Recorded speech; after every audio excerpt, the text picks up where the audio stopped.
Hi there, everyone. Happy Thanksgiving. Hope you had a great week and you enjoyed today. And looking forward as well to Shabbat. So one more thought for Parshat Vayeitze as we come upon that this Shabbat. The Torah describes that Leah is able to give birth before Rachel, and this is because God sees Vayar Hashem ki snua Leah. Leah was literally, snua means hated. She seems to be the hated wife of Yaakov. By the way, in comparison, the previous verse talks about that he loved Rachel, and he seems to have had a little more love and affection, at least at that point in his life when he's first marrying these sisters. He has a little more love and affection for Rachel than Leah. But the next pasuk says that Leah was the hated wife, and therefore God opened up her womb, and V'Rachel akara. We see that Rachel is barren. So this is interesting. Because she was the hated wife, and maybe this means just simply by comparison she was the hated wife, but still a very strong term to use, this is why she gets pregnant first. We shouldn't just accept that as fact, without thinking more critically about that. Well, I'm not saying God didn't do that, but why is it that God would have done that? That because he had this status of being sinua, she would be kept pregnant first. What's going on here? So take a look at the Midrash, and we see here a discussion at the beginning of this passage from the Medrash Tanchuma on Parshat Vayeitze, and it's talking about the bracha we make on bisamim. What is the bracha that we make on bisamim of avodah zarah that is used for idolatrous purposes? Let's say you're walking somewhere and you happen to smell the smells of something that was used in an idol worship service.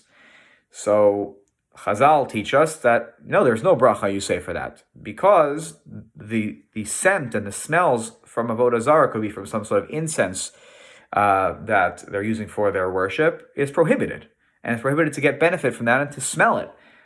So if I happen to smell it passing by, there's no bracha I make on that, as opposed to if I happen to smell other wonderful smells out there in the world as I'm passing by them, I'm supposed to say a bracha, acknowledging the beautiful smells, the wonderful smells that God has created. So the Medrash then says, what was God saying through this halacha? Amar HaKadosh Baruch Hu Yisrael, Al titu achar avodah zarah. You're not supposed to be leaning towards or tempted towards avodah zarah, towards foreign worship, towards idolatry, she'ein ba mamish, because there's really nothing to it. It's not. You're not worshiping anything that's real. And then the second part of this medrash, where it says bet, if you're looking at the text, says the following, building off of this interesting, seemingly tangential halacha about the besamim, the spices. The medrash says the following: Aval HaKadosh Baruch Hu Adam malachesh betoch libo batfila miyad hu shomea. Unlike human beings, when they walk by, they have to say a bracha nice and loud if they smell something nice, except if it's avodah zarah. God hears the whispers of prayer in a person's heart, and he hears right away. So minayin, how do we know this is the case? So one example that's given in the Midrash, which is quite famous, is that from Chana. Chana did not pray out loud when she was praying to have a child, and God heard her tefillot. God heard her prayers. And Teidalacha, the Medrash says, let me prove it to you that not just from the Chana story, I have another proof that the Chana story is accurate, that God heard her prayers. But there's another story that also seems to prove this point. Shari Rachel v'Leah, there was Rachel and Leah. Leah lo haita re'uya lehinaseh le'ela le'esav, v'Rachel le'Yakov. The paradigm is that really what should have happened, Esav should have married Leah, and Rachel should have married Yaakov. That's how it was supposed to be. That's how it was supposed to be. Again, this is the Medrash trying to teach us something. I don't think that's supposed to be literally how it was supposed to be. But the Medrash is teaching us something here.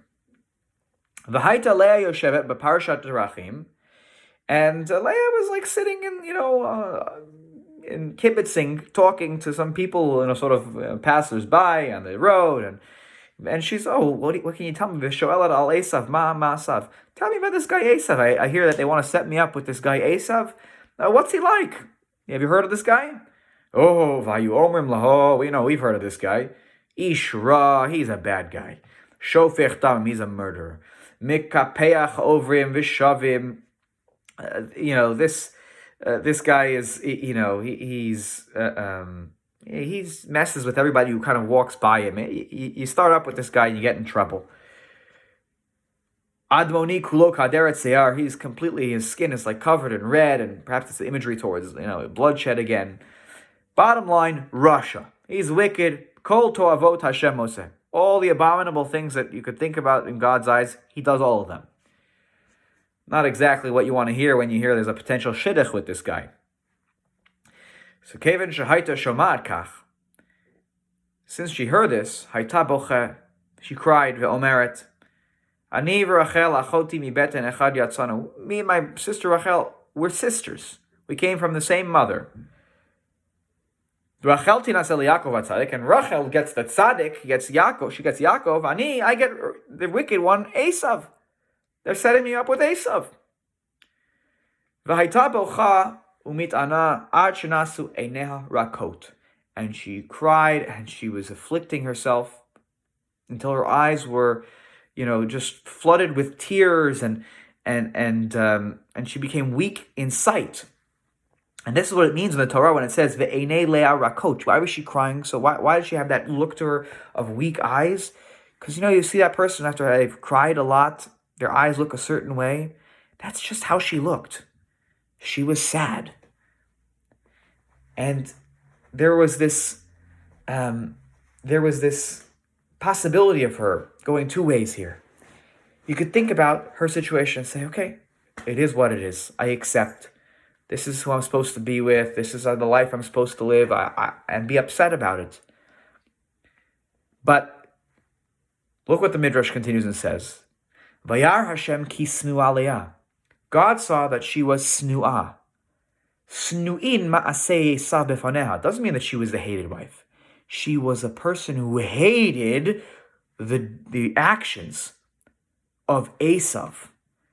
She couldn't take the actions of Esav. That was extremely hateful to her. Aval Rachel, Shahaita Shomat Shehitinasel Yaakov, Rachel, who heard that she was going to be set up with Yaakov,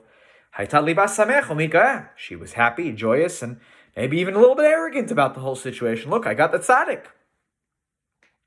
Kevan shenis ushtehen liYaakov. Things obviously changed, and they both married Yaakov.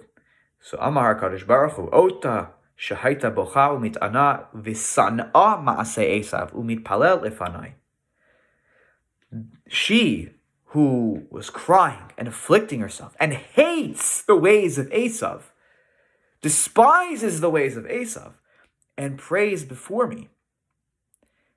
Presumably praying before me to help her figure out how to push forward in life through this situation.